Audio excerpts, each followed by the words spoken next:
Welcome to the RSP cast. I'm Matt Waldman with the Rookie Scouting Portfolio, and this is I believe, our sixth episode of Scout Talk with Russ Lande. Russ, welcome back to the show.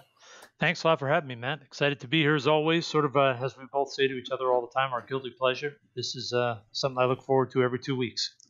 Yeah, me too. And we have some fun questions this week that I thought we could revolve around. That would revolve around a little bit about scouting and leadership and some things that we've just kind of seen recently in terms of like Lamar Jackson and how people look back on the kind of the machinations of the Ravens draft board, and maybe talking about that from a scouting perspective or from a personnel perspective, maybe more importantly. So let's just start off about leadership, because Russ, oftentimes when I'm online or in social media and there's a group of people who are doing some form of media coverage or scouting coverage in the media, I often see them talk about examples of great leadership. They'll find some video or some story about a player, and they'll hold it up and say, this is an example of great leadership and why this player is a great leader. And I guess to me, oftentimes that's true, but to me, oftentimes leadership has a variety of styles. And I was just wondering, just from your standpoint, what are some common and disparate characteristics of players who are leaders? Well, I think there are a few things. I think firstly, there are no doubt there are different types of leaders. There are leaders by example, which really aren't so much leaders, but they're just incredible team guys that work hard so others see them and sort of follow that. But in terms of real leaders, I think the biggest thing that I notice is there are a lot of guys that try to be leaders, but you can really see when you're around the team, whether it's on the practice field or on the sideline, you can see which guys are the leaders based on which guys do the rest of the teammates really rally around. When a guy starts talking, does the team, do the players either at his position or his side of the ball start to pull together because they want to hear him? And when a guy pulls someone aside and talks about something, you can sort of see by body language, by the way they're discussing things, are they leaders? In the game, you can see it when you just see their interaction between players. And it's not as easy as saying, oh, this guy's a good leader or a bad leader. That's one of the reasons that it's great to be able to watch film and read about stuff. But that's why teams send the scouts to the schools, because no matter how much you interview a player and get a feel for his personality, a lot of the natural leadership that you're going to find out about is what you're going to see both while you're at the school observing practice and stuff, but also talking to the different people there. Is he respected? What do his teammates think of him? Why is he considered a leader? What has he done to be a leader? And I know whenever I interviewed a kid, I would always ask them, are you a leader? And of course, every kid's going to say they are, because they want to sound like it's better, which obviously everybody thinks a leader is better to have on a team. And when they would say, I'm a leader by example, or I'm a vocal leader, the big thing I would say is, hey, give me 2 or 3 specific examples of when you stepped up and took leadership, whether it was on the football field, in the locker room, or just away from football in your life. And oftentimes I found that when you ask them to give you specific, concrete answers, that's where you got a good feel for really who were the leaders. Because the guys that couldn't really point to a specific event, clearly they're not the type who are leaders. And then the other ones who would point to events that really weren't leadership events, but to them that was as much a leadership role as they ever took, that told you that person really isn't a leader either. Good guy, hard worker maybe, but they're not really a leader if they think that's what being a leader is. So there are a lot of things that go into it. It's not as easy to identify as people would make it out to be. People think, oh, you just hear him speak and you can hear he gets you excited and he's a leader. And it's not always the case. Some guys that are great speakers publicly and can really get people to believe in them when they speak at a podium and answer questions are terrible when they're in a locker room and they have to rally the players or out on the field when the chips are down. Certain guys, part of being a leader is that ability to maintain poise and calmness when things are not good. And there are some guys who are great leaders when things are great, but when things are bad, not leaders. And those aren't the leaders you want. So there are a lot of little things that go into it. But I really found that getting those specific examples directly from the kid really provides a great insight into what they view leadership as, and also helps you determine which guys really are leaders. And it is not easy to identify. And there are very few quarterbacks that really aren't leaders that have been successful in the NFL, because that is the guy that the rest of the offense looks to, both to lead them, but also when things are really going bad, when there's been a turnover or two, or things start getting out of control for the team. How does he handle it? How does his demeanor change, or does he stay the same? Those types of things are what separate the natural leaders from guys who people believe are leaders but really are not natural leaders. Yeah, I think those are some excellent points, especially about not only providing the examples, but knowing that it's okay that everyone isn't a leader. Yes, And 100%. yeah, it's important. I mean, you need to be able to have guys who, I was watching a guy like Jacob Hollister, the tight end out of Wyoming, who's bounced around from the Patriots to the Seahawks.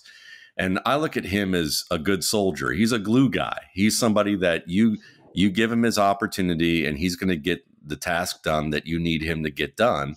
And you can count on him for that. And people rally around him for that. But it doesn't mean that he necessarily, now I don't know what his leadership is about in terms of inside the locker room and on the practice field. But when you watch certain guys, you got to get the sense of this is a guy that's going to go out there and do the task. And he's not going to, generally he's just going to follow the task unless it's absolutely crazy. And it's like you have somebody like, I look at somebody like Marcus Mariota, and I think of him as probably being, people would think of him as a leader by example and a quiet guy and a quiet leader. And I think that that's the example of where you want to see what happens on the field. How does he respond to stressful situations? And, there are people who are quiet leaders and people, and, I don't think Joe Montana necessarily as a personality was a boisterous personality. He was a pretty quiet guy. He seemed fairly introverted if you're just judging from on the surface level. But at the same time, like you said, having the poise, being calm, being able to execute under extreme pressure.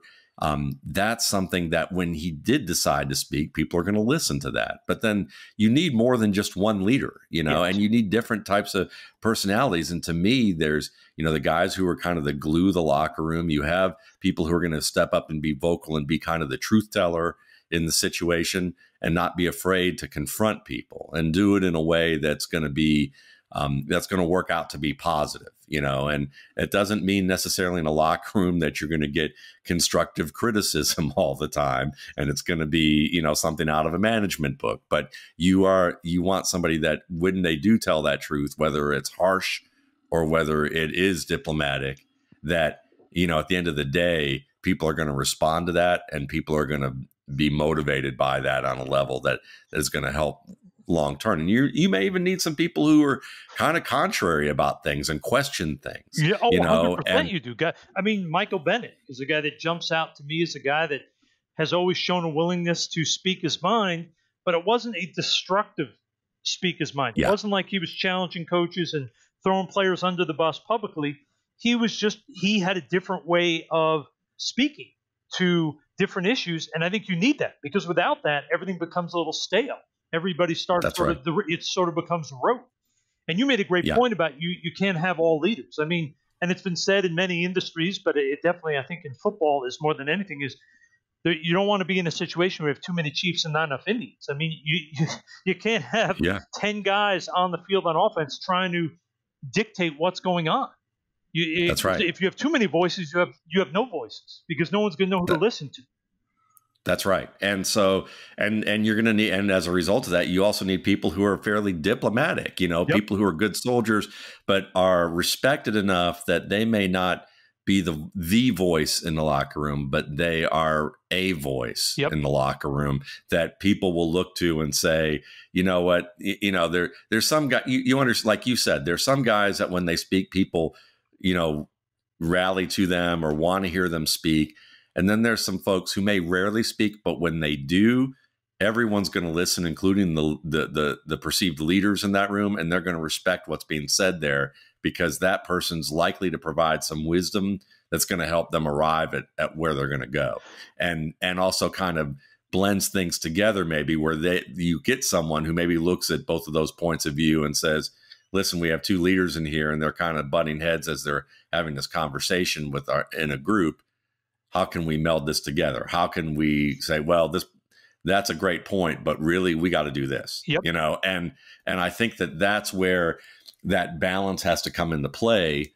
And, and so leadership is like, as you've talked about, and what we're, as we kind of end this, I think is that leadership is a far more complex thing. And there's a chemistry that has to go on, that has to be built in a locker room. And that's about having the type of players and having the type of structure where those types of personalities can work together and figure things out. And I think it is about figuring things out, not necessarily artificially putting them in there and going, well, we're going to get one of these and three of these and two of these. And if we get the right, and this is the formula for it, and suddenly it's going to work. It's more like we need these types of players and we need to create the environment where these guys can figure out the dynamic that's going to work best for the team. Oh, there's no question. I mean, just think, and given I've never been in there, but I've been told by people that have worked for the Patriots that their culture is so ingrained now that the coaches don't have to, when they bring in a player, sit down and go through sort of the lay of the land, that when he goes in the locker room, if it's an offensive player, there are certain offensive leaders that will pull him aside and say, hey, this is how things are done. This is how we go about things in this building. Here are the rules. Because they've done such a great job of identifying both vocal leaders and just natural leaders that maybe aren't so vocal, but will talk when needed to build the culture within a building. And it's really important. And I'll give you two stories that sort of point towards how leadership can be so difficult to identify. There's one player, and I don't want to name him, but there's one player who's a highly regarded quarterback coming out of college. I was not a huge fan, but a close friend of mine who'd been at that time scouting in the NFL over 20 years. I called him to get sort of his input on this quarterback. And he said, Russ, I did all the film. And he said, I gave him a top 5 grade in the whole draft.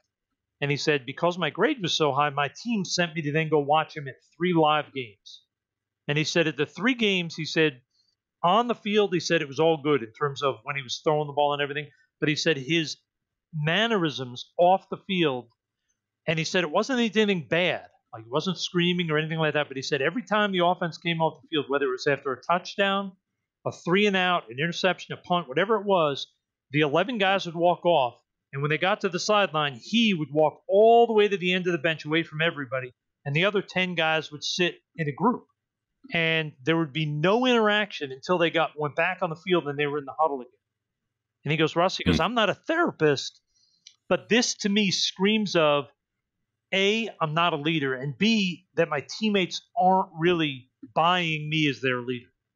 And this guy ended up being a first-round pick, played in the league a while, but never really was able to become that leader to where he could get a team to rally around him. And sort of a similar story, but it shows the differences.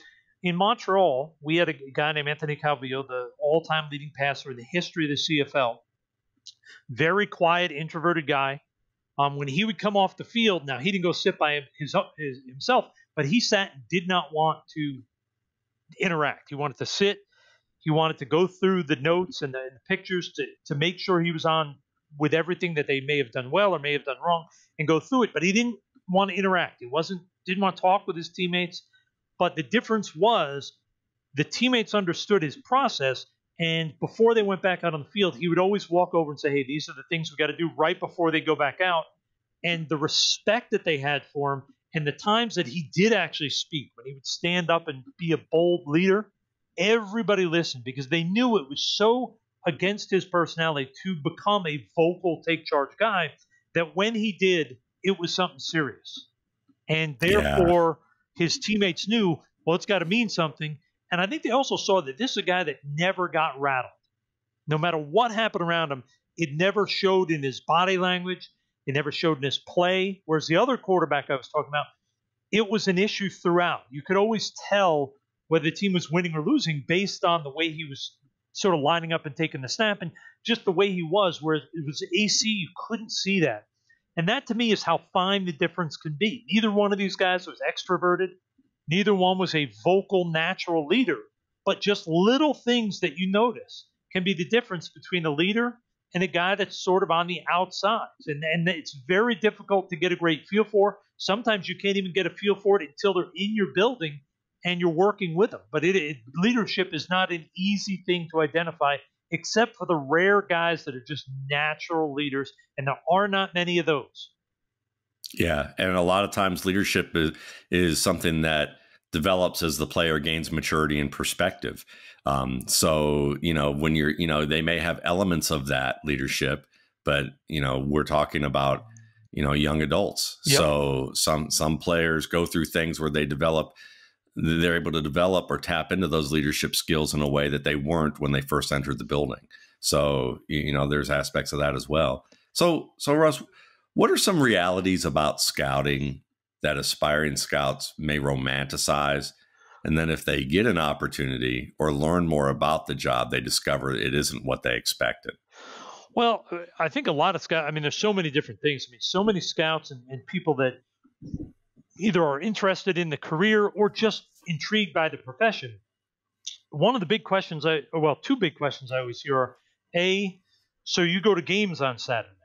And they think that the scouting is done just from going to the games and taking notes. And from doing this for the time you've been doing RSP, if I tried to do this live, or you tried to do this live, I might be able to get a good report on maybe 5 guys a year, because you don't see enough in a live exposure, because you can't replay it, you can't pause it. By the time you're done writing your notes, you're 2 plays later. So it's one of these misperceptions. People think, you just go to games and watch. It's like, no, the bulk of the work is done Monday through Friday when you're going on school visits and you're spending an entire day at a school.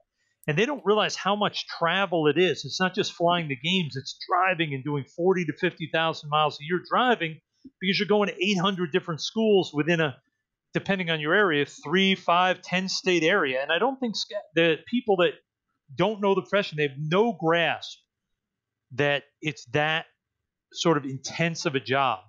And I think the other thing, and I've heard this, I get asked this all the time, it's like, hey, so if you like a player, do you just get them drafted and everything? And I think a lot of people are under the perception that a scout literally just sees a player he likes, tells the team to draft him, and boom, he's their first round pick.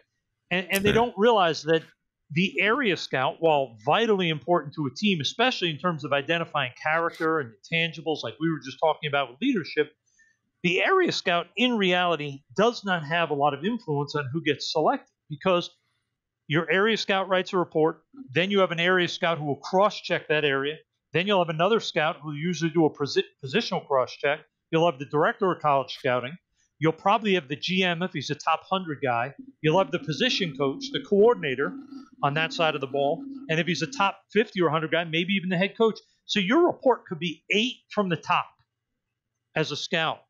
And you could literally have a top 5 grade on a guy, and everybody else doesn't like him. He doesn't get drafted there. So it's one of those misperceptions. People think, if you're scouting, you're literally grading him and picking him.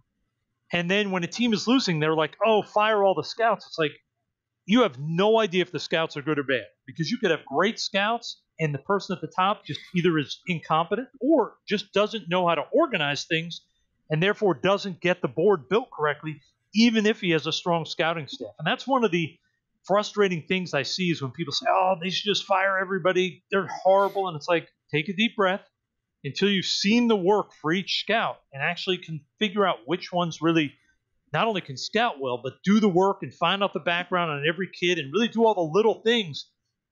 It's very difficult to get a great feel for what that job entails. And I think a lot of people on the outside would realize it is not a glamorous job at all. It's a wonderful job. And if you love football and love the grind of watching film, it is an unbelievably rewarding job. But it is not the glamorous thing of being a scout and being able to talk with the owner and go pick the first round pick because you're a Midwest scout. It just isn't going to happen. The people on the outside, and even a lot of people in the media that cover this for their livelihood, don't even understand how the scouting system works within the NFL. And I think it's a shame, but it sort of is what it is. Yeah, and I think that's why so many narratives are built on, kind of false foundations as they are in terms of the stories that we often see. And it is funny. I mean, just as someone who just watches a lot of tape and studies a lot for the rookie scouting portfolio, listen, I mean, I'll have people who say, well, what do you do? And I take a couple minutes to try and explain it. And generally somebody will be like, man, I would love to watch a football game with you. And my, I try to be, oh, well, yeah, that'd be fun. But, I don't want to kind of go into the idea of like the real truth of that, because real truth is no, you'd hate watching football with me. Yep, You'd exactly. absolutely hate it because I'd stop every, 15 seconds. I'd rewind it. I might watch the same play 4 to 5 times. I might be looking at one little aspect of the play that you would feel like you're watching one of those Facebook videos where they're showing something that's supposed to like reach a satisfying conclusion visually, where you have kind of the how would I call it? It's kind of that whole rise and fall, or the something where it's there's some tension and resolution. And you would watch, when you're watching a play and you're expecting the resolution of it being over, and you would have someone who's going to just stop it midway through, it drives people crazy. I see it on Twitter when I make all these videos where I'm showing things that I think are important to an NFL play, and I'll have folks who invariably will complain and say, can you just show the play all the way through once, all the way through before you show and then show it, or can you stop stopping and starting it? And I'm thinking, if that's where, I get the idea of showing it all the way through once, but it makes me laugh because it's like, if I'm going to show an important point that I think is important, it may be just a small snippet that I'm going to rewind and go back and forth with. And if you're not looking for those types of things and you're just expecting to see a well-produced, kind of highlight video that you're going to see on a sports channel, then it's going to drive you crazy, Oh, no and question. it used to drive me crazy when I first saw, coach clickers where the coach is doing some sort of thing. And it used to be on like the college football shows that used to be on like the 80s, 70s and 80s. And you'd see, they'd have the clicker and you just about have like a conniption fit, if you're uninitiated to it, watching a player kind of rock back and forth as they're trying to show you, a crease that's opening up, but you're focused on the player with the ball because you don't really understand what they're showing you, and it'll drive you nuts. And so, yeah, I mean, even just from that perspective, and I think it makes total sense what you're saying about just how, scouts in many respects are, certain levels of scouts, the area scouts. I mean, that's kind of an entry level part of that that position. Now there's guys who are long-term guys who are, have been there for a long time. And I guess one of the questions I wanted to ask you is that, you often hear people who are trying to become scouts, they'll say, well, my long-term goal is to be a GM.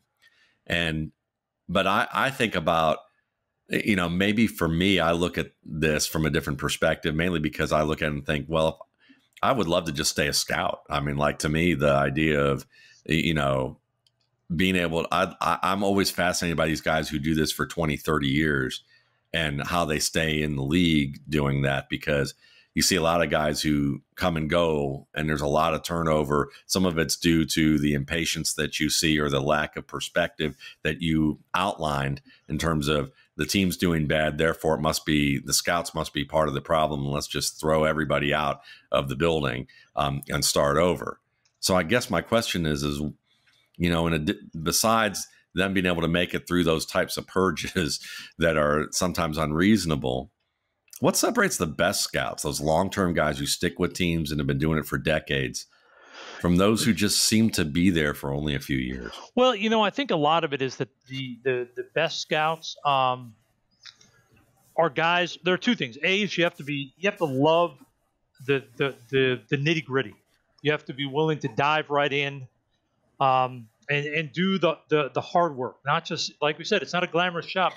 And you have to love that. You have to love the grinding to find all the information on players and doing all of those little things, and really putting in a lot of time and a lot of effort when a lot of time you don't have a big influence on who gets selected. So I think a lot of the time the mark of a successful scout is one that understands his role, works incredibly hard at it, is doing everything humanly possible to find players and find out information for the team, but also doesn't have an ego so that if he gets overruled on a player, that he freaks out. And also, but at the same time, is willing to voice an opinion. It's a fine line.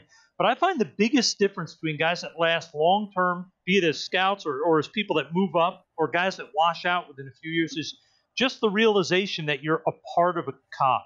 You're just because you're a scout doesn't mean you're going to have a lot of influence on who gets picked. And you have to love what you're doing as a scout. You have to love the grind of it. And I think a lot of people get into the profession expecting, well, I'm going to have a big influence. I'm going to be a scout, and I'm going to get players picked, and my opinion's going to matter. And then when they get in, and all of a sudden, nothing happens. I mean, I had a friend that worked for a team in the NFL. The first 7 years he was in the league, not one player was drafted from his area. Yeah. So it's like, okay, you have and given he had a few free agents and stuff, but you have to grind. You have to keep grinding and say, okay, I know that no one's coming from my area, but it is important to do my job in order for everything to be like good for the team. It's not about me, it's about the team. And I think a lot of time people don't have that patience, and sometimes it leads to, unfortunately, guys sort of burning out or guys sort of speaking up when they shouldn't. And it's an issue. I think a lot of it really just is the guys that love the job. Like you love the part of the RSP, the watching film. You have to love the watching film and the nitty gritty to be a long-term scout in the NFL. If you don't love that part of it, you're not going to either last or you're not going to be very good, even if you can BS your way through it, because there's got to be some beauty to it in terms of what you love. And I think that's the biggest difference. Yeah. And I think that makes a lot of sense because, even just on the media side of this, where, this will probably be a good time for me, as suggested by some of my people close to me, and say, hey, you know what? You have a podcast. Why don't you advertise the RSP? So here's my little advertisement. The RSP is available for pre-order right now through December 27th, where you get a discount of 10%. And it's a draft guide package that you get a pre-draft guide available April 1st for download. That's close to 1,000 pages in length and covers over 150 prospects at the skill positions: quarterback, running back, wide receiver, and tight end. You also get a post-draft guide that is fantasy oriented. And if you're not aware, I do write about fantasy football. I've been doing that since 2003, and I'm a senior staff writer at Football Guys. So I give you a fantasy bent while also trying to retain the level of football analysis and discourse that you would want just as a draftnik or a football writer, an analyst, or someone who may even work in a league who is considering wanting some reports on players that may cross-check what they're seeing within their organization. But I also do depth chart analysis. I give cheat sheets that kind of look at ADP, average draft position, versus my ranking. So I help you find a sweet spot. So if you see that I have Patrick Mahomes rated above other players, and he wasn't, he's not universally considered that way, I'm not telling you to draft him first. I'm going to show you where you can get him at a value still, even though, I may see him far and above the best prospect on that board. So things like that. You also get a newsletter that's available from June through December once a month in your email that will update you on what I think about players. I do an update of rankings from the past 3 years of draft classes 3 times during the season. And you also get some previews of what I'm doing for the next year. That's all available for $19.95 until December 27th. After that, for those of you who get the RSP on a regular basis, you can then, do what you always insist upon, which is to pay the full price, which is available for $21.95. 10% of that goes to Darkness to Light, up to a total amount of $5,000 that I donate at the end of the year. Darkness to Light is an organization that is created to prevent and address sexual abuse in communities of children, so that they can prevent that from happening and help instruct and educate people and community organizations such as schools, police departments, little leagues, things like that, on how to spot potential issues and prevent them, and then also how to address it so more damage to kids isn't done. So it's a great deal. It goes to a good cause, and you're supporting projects like these as well. So back to about scouting. I mean, one of the things that you mentioned in terms of in terms of loving to watch what you do. I mean, oftentimes there is balancing demands, like you said, all that travel, all the interviewing of people, the meetings that you're going to have. And sometimes you have days where things get away from you because, there's a meeting that goes on longer than you expect. There's an issue that has to be addressed. You have something happen in your personal life that you've got to take care of. But at the end of the day, you may love watching football, but you're still going to have the duty and find the time to do it, and do it at the level of intensity and detail and meticulous process that you have, even when it's not, even when the conditions around you are not conducive to do it. And I think that that's something that people forget too, is that they often see jobs that they think they'd enjoy, and they think of it as a dream job. And I've always kind of said, it's like, I always ask people things like this. I go, what's your favorite food? And they'll say something like, I love chocolate chip cookies. And I'm like, okay, great. So you probably imagine that getting a chance to be a scout would be like eating chocolate chip cookies every day. Yeah. And they're like, yeah, that sounds great. Yeah. And you're like, okay, cool. But here's the thing. Scouting is like, if you like watching football, then scouting is like all you're eating is platefuls of chocolate chip cookies piled high every day. Eventually, you're going to want a salad. Even if you're not a salad eater, I guarantee you within about a couple weeks, your body's going to be craving something healthy. Yep, exactly. and you have to learn to emotionally understand. There's going to be days that you look at the cookie and you think, I cannot eat another cookie today. And you have to learn to understand how to manage that and still be able to enjoy what it is and appreciate it in a different way than what you may have when you innocently started and thought, this is awesome, and the child in you, because we all have the child in us. So that's what keeps the spark and passion alive and our imagination going. That imagination, that idea of what you imagined about being a scout versus the reality of it, that you can reconcile it, still appreciate it, and still have a passion for it, but also have a maturity about it. And I think that those are things that sometimes for people, they only learn that until they don't learn that until they get into it. Yeah, 100%. I think it's a common thing is that people, unfortunately, unfortunately is probably not the right way to say it. It's just, you don't know what you don't know. And yeah. I think a lot of it is not all, but most people that have an interest and think about wanting to be involved in football, they think it's all the glamour side and that it's just watching games on TV.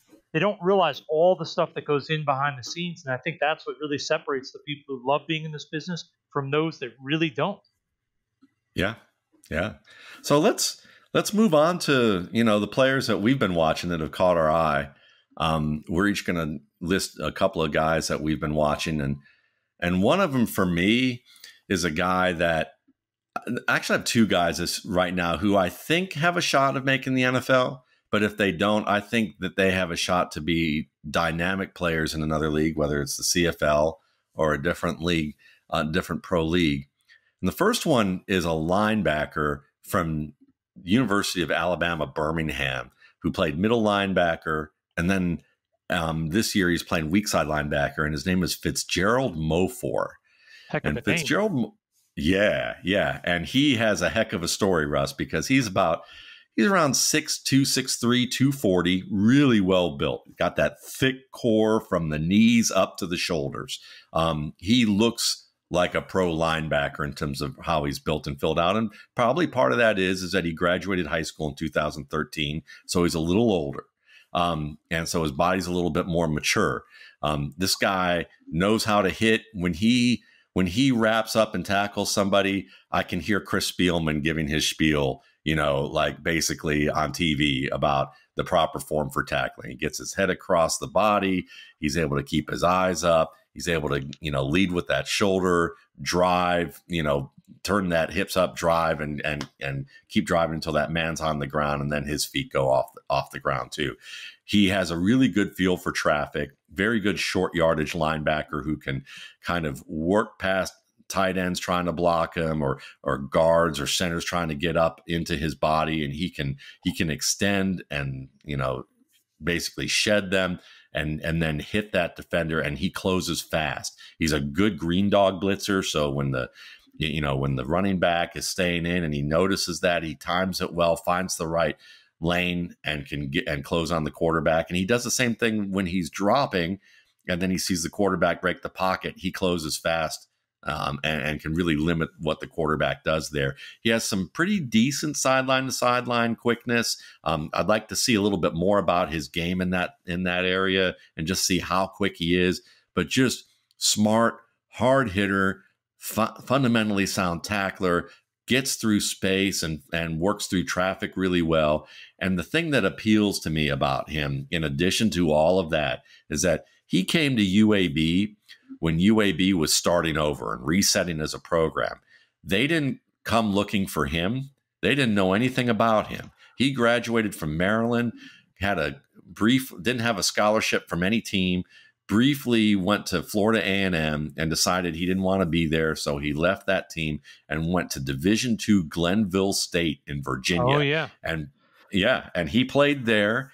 And he had, I think, a 60 tackle year after he redshirted with a knee injury, and decided that he really wanted to play Division I ball. He heard about UAB starting up and decided, sight unseen, that he was going to go there and make that team and walk on. So he left Glenville State, stayed in, and according to him on Twitter, on like a November 7th Twitter thing I saw, when I looked him up, he was talking about how there was a stint between the time that he walked onto that team and got a scholarship in his second year that he was homeless, effectively homeless, living in cars, living in a hotel. And he was like, I was going to get on that team and force my way onto that team. And UAB actually has, in the past couple of years, had some of the best linebackers from a statistical standpoint, from a defensive standpoint, that you would see, in the Sun Belt Conference. And he was part of that group as their middle linebacker. And I saw some sort of stat from 2018 that Pro Football Focus had, that I think the number's correct. He had 539 snaps, and he only had one missed tackle in that year. Are you trying to say that's good? It's not bad. So, this is a guy who wants it. He wants to play football, and he wants, he loves, you have to love the game to do what he did. You have to sight unseen, like nobody knew who he was. And he just shows up and he's like, hi, I'm Fitzgerald Mofort and I want to play for UAB. And they're like, well, you guys can't enroll in time. So you're going to have to basically hang around here until you can enroll. And then on top of that, if you make it as a walk-on, you're still going to have to figure out how to live, Yep. And then he managed to do all that at middle linebacker. As a middle linebacker, those guys got to eat and train and be like, that's as demanding a position as you can possibly imagine. And this guy's built, he looks like a pro linebacker in terms of how he's built. And the fact that he did all that to get there, I'm just from what he's done at UAB, I'm extremely impressed with him. And he's one of those guys that I just wouldn't be surprised if he forces his way into a role on a pro team somewhere. Wow. He sounds interesting. That's for sure. Gosh darn. Yeah. I have not seen him, so I can't really speak intelligently to him, but I'll give you my guy, sort of another small school guy. Your UAB is obviously not small school, right, but it's still not your preeminent Power 5. I had a kid named Keontae Harden. He's a corner at a little Pittsburgh State in Pittsburgh, Kansas. He was a 2-year player at University of Minnesota. Ended up transferring down to Pitt State, which is sort of famous for, they've had a lot of guys transfer down over the years that went on to successful college careers, and the number got a chance in the pros. And he's not your typical small school corner in that he's 5'7", and just plays way above his head. This kid's, I think, going to measure between 5'11" and 6'1", and he's a good lengthy kid. He had 4 picks this year. He's got natural ball skills. He has a feel for what's going on. He's willing to come up and insert. And the other added bonus is he's a dangerous return guy. This is a guy who can make plays in the open field, and he does it also when he does intercept the ball. He's a legit guy who's a threat to take it the distance. This is a guy that he's small school, so he's going to have to adjust to a few things. But having started at Minnesota, at least he's been exposed to a little bit bigger football. He's going to be at the NFLPA Bowl. I think that's going to give him a real opportunity to prove himself. I think this is a kid that probably is going to be undrafted, maybe a late 7th round selection. But because of his length and his toughness and his return skills, I think he's got a shot to stick. Now, whether he makes an active roster, has to be a PR guy, maybe that's sort of going to be a 50-50 shot. But that combination of length and return skills, that gives him a chance as a DB to make it.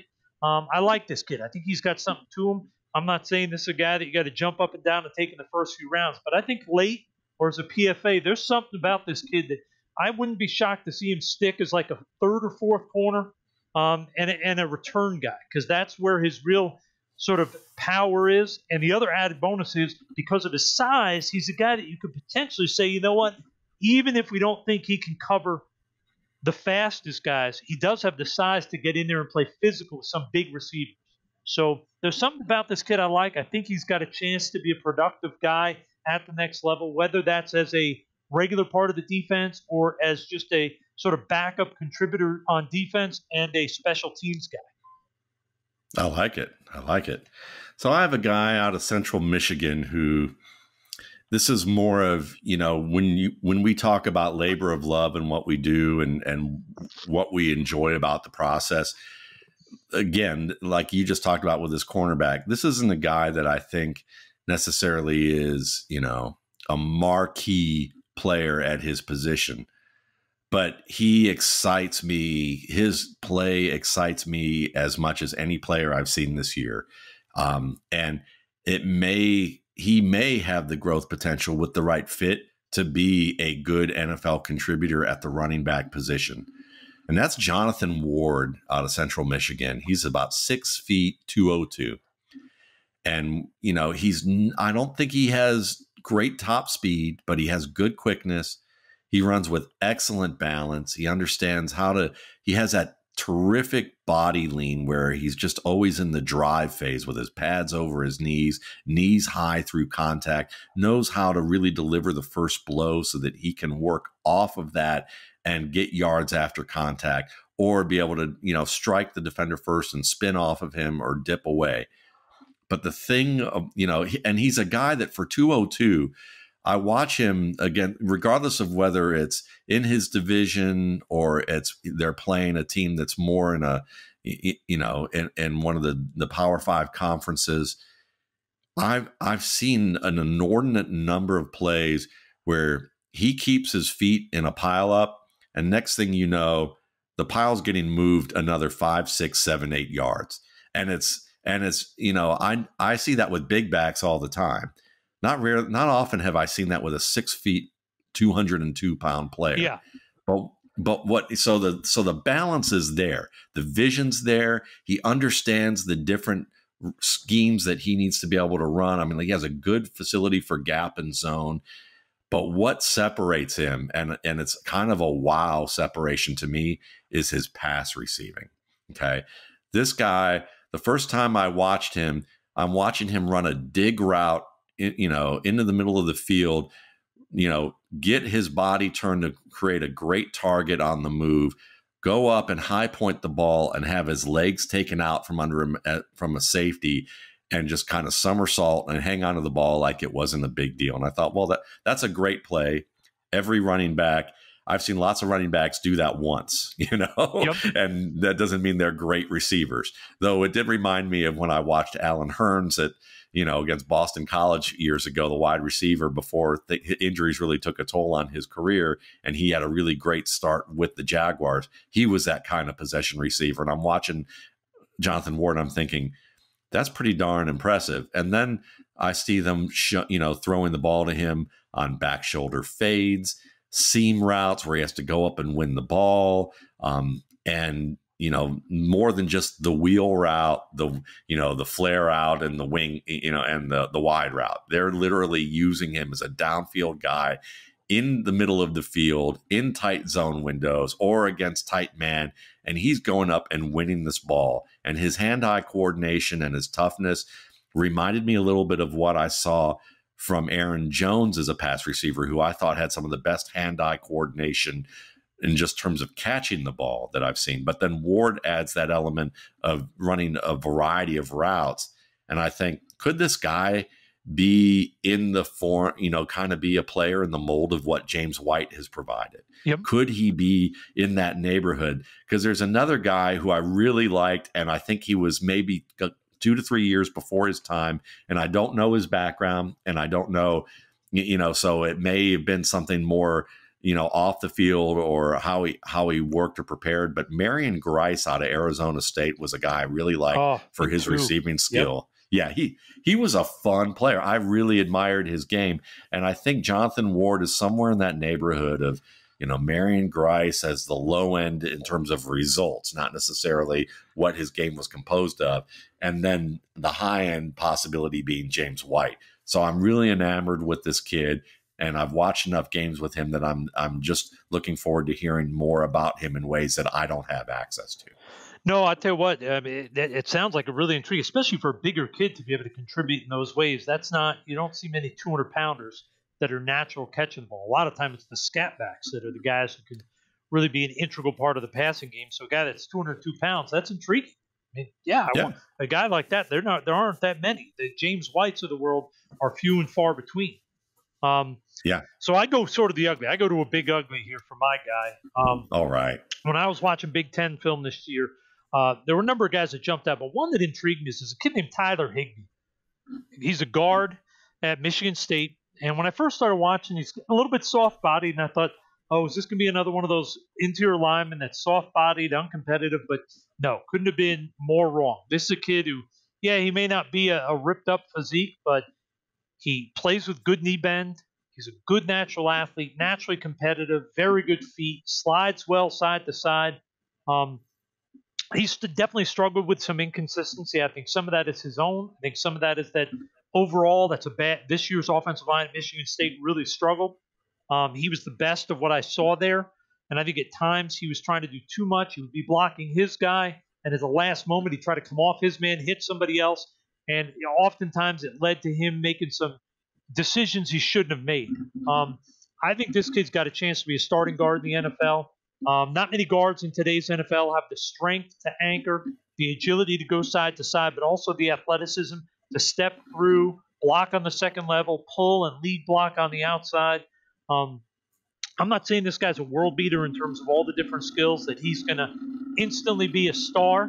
But when I watch this kid play, I see a lot of the traits in terms of athleticism, strength, competitiveness, awareness, instincts, that I think this is a guy that's going to be a mid to late round pick.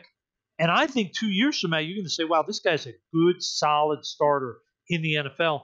And that's what you want. So this is a kid that intrigues me a lot in terms of his future. Not a guy that I think is going to get a lot of hype leading up to the draft, but I really like this kid. I think Higbee's got a chance to be probably one of those guys, and you've probably seen him, Matt, when you found sort of guys at some schools that didn't get as much maybe either exposure or production as they could have. But this kid, I think, could actually end up being a better pro than he was a college guy. I think with more time to just work on the fundamentals of playing the position, not having to worry about school, I think this kid's natural talent, size, athleticism, it's all going to come together to where I think he's got a lot of the tools to be a good starter in the NFL. And he's an intriguing kid. Yeah, and I love those because I think these are the players that are kind of the lifeblood of why you need to scout players. Yes. And why and how teams actually build successful organizations is on the backs of players who you just continue to have growth potential. And it's not just getting the finished. It's not about having a near finished product. It's also about having guys that you can identify, who you can see where they're heading, what the possibility is, where they fit, what they do well, and how you can build on that and make them better, because that's where the best organizations are. I mean, it's like, I learned this a long time ago, and it's just kind of put a capper on when we talk about leadership and team building and scouting a player like Hayden here, is that, an organization like the Ritz-Carlton, they for a long time, they were very well known in the hospitality industry for their quality practices and their hiring practices. Their hiring practices, the fundamental part of their philosophy was not so much let's get the people who have the greatest resume, because in their mind was the worst case scenario with someone with a great resume is that they've spent 20 years in an industry at a position doing it the wrong way for 20 years. Yes, no doubt. As opposed to finding somebody who they may look at and say, all right, you're a cab driver who does, some of this work part-time, but has this level of expertise. And we believe that if we put you in the right situation and work and build on your strengths, and it's more about building on your strengths as opposed to generally shoring up major weaknesses. Like they're looking for where these strengths are. Do they have tremendous strengths that they can build on that will cover up minor weaknesses? And if we do that and we get enough people on that level, we can end up, really helping these people develop careers and be successful as a result of that, be successful in what we do. And I'm sure the part of that too, I mean, let's not, let's be, practical about this. And I would say part of that too is that going about it in that way means that you're not going to pay a premium for the people that you hire. But, right off the bat, because you're not hiring someone with 20 years experience who's going to demand a lot more compared to someone who may have, limited experience at best. But at the same time, once that person has come out of the Ritz-Carlton, if they decide to go somewhere else, they're going to be able to command top dollar for what they do too. So there, there's kind of there's a win-win in that type of look. And I think that's the same thing with players, that get into the NFL, and you're able to find them at a value. And as a result of that, you're not paying top dollar for them right away, but you're helping them build their careers. You're also being able to help your organization in a lot of ways, where in theory, I know it doesn't always happen this way, but in theory, it's like everybody kind of wins. The people who help coach these players can build on their careers because of that player's success. No doubt. That that player is also able to, they may either feel, sometimes they may feel a little bit of a sense of loyalty that might tip the scales in a contract negotiation. Maybe not, but at least you might also have the confidence to know that you have a staff that can continue to identify talent at a value and continue to just, insert them in, work with them, and create, winning players and winning units that are going to help your team. And what I'll say to that also is, I think that's where the continuity of an organization plays a big part, because for teams like the Steelers or the Patriots, where the same scouting staff and the majority of the coaching staff has been the same for so long, when they see a player, whether it's a Tyler Higbee per se, and they can point to him and say, you know what, we've had 6 players like him, none of them have made it, we're not going to really look at him. Or we've had 4 guys that we got late round that were similar to him in college in terms of talent, makeup, all these things, inconsistency, and with time, we developed them into starters. So teams, because of having that continuity, can understand which players they believe historically have worked in what they do with the coaches they have, and that helps them to be more successful identifying late round and free agent guys that can stick and last in the league. I mean, if you look at the Steelers, yes, right now they have T.J. Watt and Bud Dupree, who are both first-round picks. But if you look back to guys like Greg Lloyd, he was a 5th or a 6th rounder. Clark Higgins. I mean, they had a lot of guys in that edge pass rush. Some of them were high picks, but a lot of them were mid to late round picks. And that was because they knew the traits that they needed to look for and what could be developed and what couldn't. So yeah, it's really that continuity can play a huge part in the player development side because you start to see the same mold of a player 3 or 4 times that has either failed or succeeded, and it helps you to make more educated decisions. And the great part about that is, as an example, in a weird sort of way, but I think is important to touch upon, is look at the New England Patriots. I've often said that if there's a team that has a very clear blind spot in terms of how it sees players, their staff seems to have trouble being able to find wide receivers that hit. Now, part of that may be due to the scheme and the demands of that scheme that are more challenging for receivers than pretty much any scheme in the league, because when Reggie Wayne, Chad Johnson, and Brandon Lloyd all kind of go in and out of there in a revolving door and it doesn't work out for them, you understand that these are guys that, this is a scheme where you have to make a lot of pre-snap adjustments, a lot of post-snap adjustments, and be on the same page as your quarterback and think like your quarterback in a lot of respects. And if you're having to be demanded to think like Tom Brady, that's a higher order than it might. Yeah. So they're in a challenging situation there. But a lot of people may look at it from the surface level and say, they can't pick wide receivers. They need to find new scouts, or they need, Yep. But here's the thing. Even if their wide receivers are struggling this year, even if Tom Brady is, caught saying, I'm done with him when he's talking about Philip Dorsett at the sideline, they still are 11-3 right now. Yep. And I'd rather have a unit that has a challenge, whether it's because of the scheme or it's because of them, and know that that's the challenge and try and find a way to work through that, rather than not know what the challenge is, and there's a leak springing from that wall, from various parts of that wall every other week, and you have no idea where it's going to come from next. If what they do is solid in so many other areas that there's one flaw, I can live with that as someone who would be a part of a team building process, and for them, I honestly think it has more to do with the scheme now than it does to do with the scouting. Yes, no question. I think a lot of it is they have certain parameters that they have to hit for certain positions, especially receiver, in terms of intangibles, football smarts. And I think the more parameters you place, the smaller the pool becomes of players you can select from. And then when you add in the fact that the NFL draft in and of itself has a high degree of risk, and you add in the fact of they're not expected to just come in and be adequate and help the team go 500. There's a high level of expectation and demands there. So it makes for a lot of things that sort of work against being ultra successful picking players in that spot.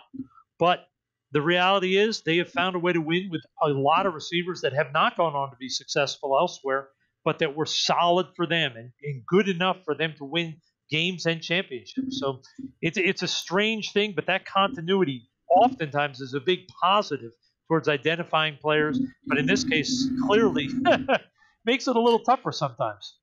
Yeah, and it's funny because when I look at it from afar, the only observation that I would have as someone who doesn't understand what's happened in the background with that is that I wonder about how they're, in terms of, they always seem to be picking slot receivers. It seems like that's the answer. The answer tends to be the slot. So they've got to figure out really, deeper into their process how they can find guys who can play outside and do the things that they want them to do, and not the answer turn out to be, well, the best guys we're looking for end up being slot guys.